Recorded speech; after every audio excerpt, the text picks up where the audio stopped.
Daniel Greenfield, Sultan Knish, sultanknish.blogspot.com is now on the line.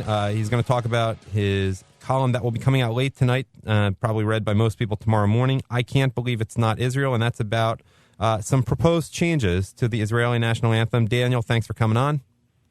Good to be on again. Explain to the audience what is going on with the proposed changes to the Israeli national anthem, which I don't know if they're carrying that much weight, but they're proposed anyway. Well, there's also been a bit of a movement among the left in Israel to either get rid of Hatikva, the Israeli national anthem, entirely because it doesn't reflect and represent Muslims in Israel, or to rewrite it and modify it in a way that it no longer offends them. So this was the Forward newspaper doing the latter by removing Jewish and replacing Jewish so with Israeli so and removing Zion entirely from it. How are Muslims responding? Are people singing the new proposed national anthem on the streets of Gaza City, or there's not too much evidence of that yet? No, there isn't, not unless there are a few verses about killing the Jews in there, which there aren't. Well, give the left some time in Israel. No, I'm just kidding about that. I'm not even joking. You commonly make references that I fully agree with about how silly general leftist secular Jews are, and I suppose this is an example of the naivete in this one, too. And you mentioned that in your column. Could you elaborate a little bit more? There's the whole assumption that if we can only get rid of a few of the things that offend them, everything will be fine. Just like if we censor freedom of speech, eliminate those Muhammad cartoons, there'll be no more terrorism anymore.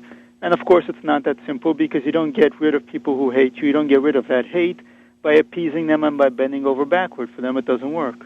You write that de-Judaizing the Israel national anthem fools no one. It only makes fools of those who do it. And you also say that the worst possible message to send is the one that says you aren't in it for the long haul. And it sounds like that's what the proposed songs would probably do, and they certainly wouldn't win over the Muslims in Israel. It's an apology, basically. I'm sorry we created Israel. Sorry you feel disenfranchised by it. And, you know, the final apology isn't just Oslo. It's not just evicting Jews from Migron or Hebron. It's eliminating Israel entirely. That's the final and complete apology. For people who are not up on their Middle Eastern national anthems, could you give a few examples of some of the other national anthems that Israel's neighbors have?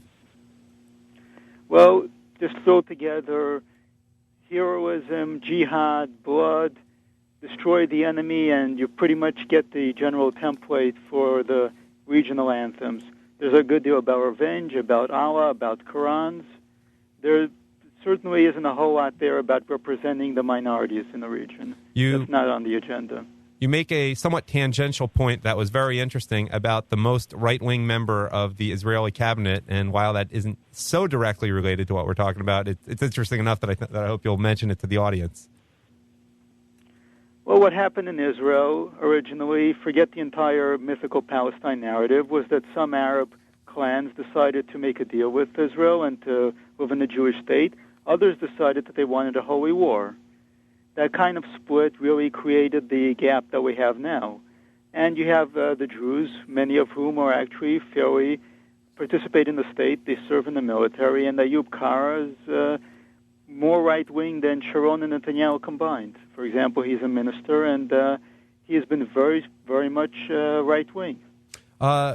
You write also that back in 2004, Hamas held a contest to select an anthem. Has there been any more progress toward a final selection in the Hamas national anthem? I think they were all pretty much so bad that they just decided to stick with nothing.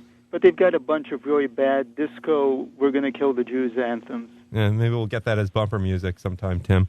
No, I'm kidding about that, too. Final point I wanted to ask you about is, I don't know if you saw the Francois Hollande campaign video that was making the rounds over the weekend, but it sounds... I did. Okay.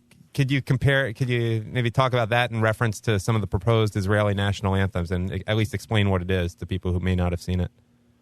Well, you know, if France keeps going the way that it is, then Niggas in Paris just might be the next French national anthem. It's either that or Allahu Akbar. Yeah. I wasn't familiar with the first song you mentioned there, but Well, anyhow. that's the background song. Oh, that's what they actually say the N-word in the Paris, song? Yeah. Oh, my. That's really what the background song was in this French campaign? Yeah. Has there been any response to that? Like, I mean, I don't know if Jesse Jackson follows it that closely, but I mean, doesn't someone on the left in France say that's not an appropriate song to have as a background for an anthem? Isn't there any backlash whatsoever? The whole idea is that Holland is trying to position himself as the French version of Obama. He's cool. He's racially aware. He's the champion of the new multicultural France. That's what combining the song and that footage really says. Oh, I heard the song. I didn't even actually catch that. But Obama wouldn't use that word in a song. They wouldn't. Well, yeah, he might. I mean, there's two ones. This is Niggas. Oh, well, that's a little different, but I still can't. I still wouldn't have see Obama doing that. All right, Daniel. Thank you. And our next guest is going to be on, I think, right? And sultankanish.blogspot.com. Daniel Greenfield, thanks as always for coming on. Good to be on.